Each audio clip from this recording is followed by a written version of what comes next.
A palavra de Deus fala a respeito do crescimento espiritual, fala a respeito dos benefícios que estão à nossa disposição quando crescemos espiritualmente. Mas a pergunta-chave é: como crescer espiritualmente? Sabemos que há estágios do crescimento. Como avançar em direção aos próximos estágios? Fique comigo e nos próximos minutos nós vamos falar sobre isso. O apóstolo Paulo diz em 1 Coríntios, no capítulo 3, nos versículos 1 e 2, Eu, porém, irmãos, não vos pude falar como a espirituais, e sim como a carnais, como a crianças em Cristo. Leite vos dei a beber, não vos dei alimento sólido, porque ainda não podiais suportá-lo, e nem ainda agora o podeis, porquanto sois carnais. Nós temos a menção de um crescimento espiritual que deve ser desejado e buscado.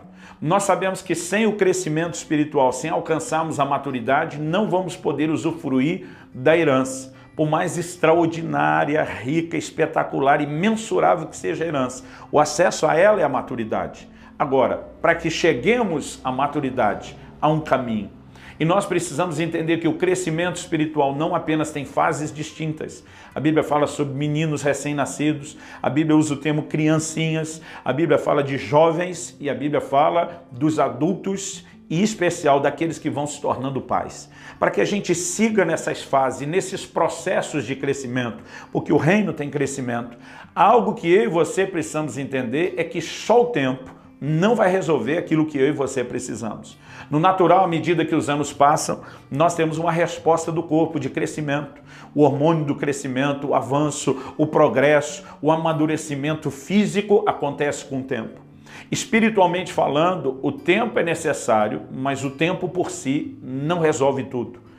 No livro de Hebreus, no capítulo 5, no versículo 12, a palavra de Deus nos fala de pessoas que, em razão do tempo decorrido, já deveriam ser mestres, mas ainda estavam naquele estágio espiritual que precisavam ser ensinadas de novo nos princípios fundamentais, elementares dos oráculos de Deus. Então, essa é uma prova de que mesmo que a gente tenha tempo para se tornar alguém que ensine, nós ainda estamos nos primeiros passos do aprendizado no beabá da fé.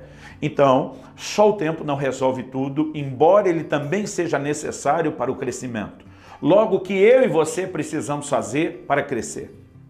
Em 1 de Pedro, no capítulo 2, ele diz: desejai ardentemente o genuíno leite espiritual, para que por ele vos seja dado o crescimento para a salvação. Além de desejar o crescimento, nós precisamos desejar aquilo que viabiliza o crescimento, que em primeiro lugar, antes de mais nada, é alimento.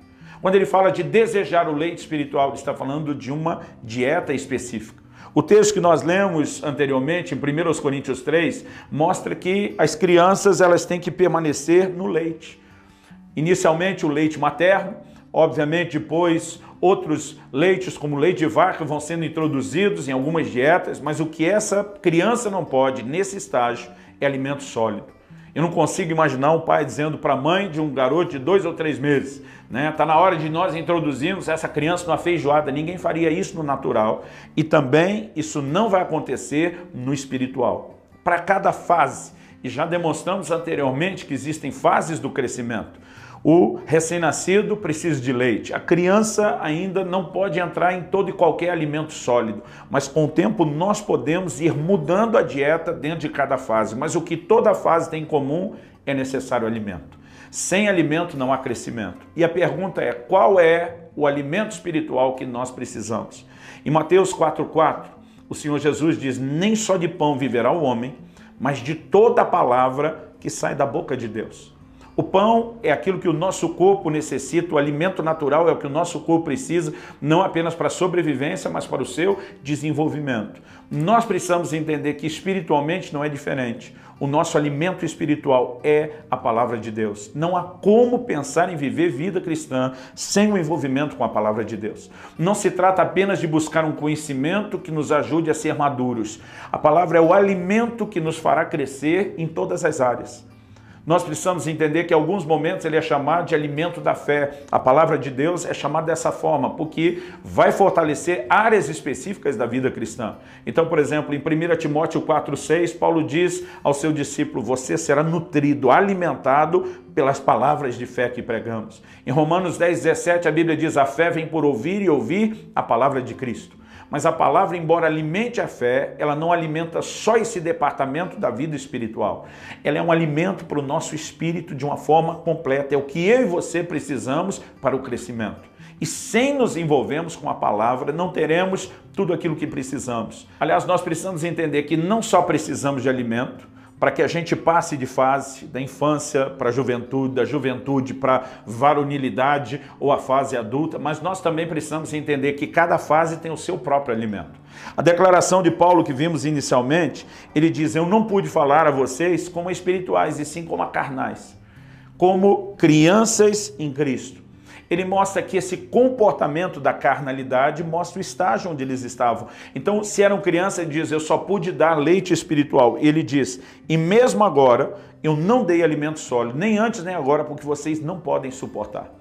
O próprio Jesus diz em João 16, ali a partir do versículo 12, eu tenho muito que vos dizer, mas vocês não podem suportar agora. Quando vier o Espírito da verdade, ele vos guiará a toda a verdade. O Senhor estava dizendo que o problema não era apenas a fonte. Eu não consigo fazer, o Espírito Santo fará. O Senhor Jesus está dizendo: a fonte pode mudar, mas o que vai mudar entre o meu ensino de agora e a ação do Espírito Santo depois é que agora vocês não podem suportar, mas depois vocês poderão. Precisamos entender que a mesma palavra que nos alimenta, ela só pode ser recebida no nível do estágio de crescimento onde nós estamos. No livro de Hebreus, no capítulo 5, eu quero começar lendo a partir do versículo 11, a palavra de Deus nos diz o seguinte, Hebreus capítulo 5, verso 11. A esse respeito temos muitas coisas que dizer e difíceis de explicar, porquanto vos tendes tornados tardios em ouvir. A maneira como nos dispomos a ouvir a palavra de Deus determina se nós vamos crescer ou não. O próprio Senhor Jesus fala a respeito daqueles que são ouvintes, mas não são praticantes. A Bíblia fala da negligência de alguns em ouvir e não aplicar o coração a isso.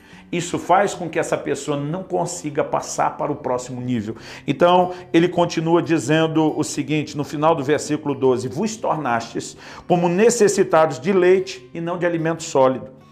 Ele diz, todo aquele que se alimenta de leite é inexperiente na palavra da justiça porque é criança. Mas o alimento sólido é para os adultos, para aqueles que pela prática têm as suas faculdades exercitadas para discernir não somente o bem, mas também o mal. Então, há algumas coisas que nós precisamos entender. A primeira, a necessidade de alimento. A segunda é que cada fase tem a sua própria dieta. Alimento sólido é para os adultos, leite para as crianças. Agora, precisamos também entender que uma criança não se desenvolve somente baseado no fato de que ela recebe alimento. É necessário exercício. Aqui ele está falando daqueles que têm as suas faculdades exercitadas para discernir não somente o bem, mas também o mal. Há um exercício de escolhas, há um exercício de maturidade. E nós precisamos entender, tanto no natural, que é o paralelo que a Bíblia estabelece, como no espiritual, qual é o reflexo disso no crescimento espiritual. Uma criança não se desenvolve apenas porque ela recebe alimento. Se ela não se exercitar, não estamos falando que uma criança vai para a academia, mas ela corre, ela brinca, ela pula, ela se movimenta. Aliás, me lembro de uma ocasião, quando ainda garoto, que eu trinquei a rótula do joelho esquerdo e fiquei um mês com a perna engessada. Quando tirei o gesso, eu não podia mais dobrar a perna, me deu um desespero. Eu quase chorando falei para o médico, o senhor fez alguma coisa errada? Ele falou, não, sua perna atrofiou por conta de um mês sem movimento. Para uma criança estar em desenvolvimento, ainda que ela receba alimentos, se ela não se exercitar, ela vai atrofiar. Espiritualmente, eu e você precisamos de alimento. É verdade, a palavra de Deus é esse alimento, mas precisamos de exercício. Assim como há um exercício para o corpo. O apóstolo Paulo escreve a Timóteo e diz, exercita-te na piedade. 1 Timóteo 4,7. No versículo seguinte, 8, ele diz, porque o exercício corporal para pouco proveito. Quando ele fala de pouco proveito, ele não está dizendo que isso não é benéfico para a nossa saúde, mas ele está dizendo que a duração disso é limitada. O exercitar-se na piedade tem benefícios eternos. Então a Bíblia está falando que assim como há um exercício do corpo, assim como há um exercício da mente, para quem é instruído e alimentado na palavra de Deus, há um exercício na piedade. Qual é o exercício na piedade? Quando a Bíblia diz para sermos não só ouvintes, mas praticantes da palavra. A nossa capacidade de desenvolver um vínculo maior com a palavra depende da prática. Tiago diz que quem é ouvinte não é praticante, é semelhante a alguém que se olha no espelho, vê a si mesmo, mas depois esquece de como era. O vínculo criado com a palavra não é criado só quando ouvimos ou nos alimentamos, mas quando exercitamos. Exercitamos o quê? A própria vida cristã. Quando Jesus fala a respeito de dar a outra face para quem nos feriu na primeira, quando fala de andar a segunda milha, de entregar a capa junto com a túnica, ele está falando de exercitar na piedade. Quando alguém nos provoca a ter que exercitar o perdão, essa pessoa está nos ajudando a crescer.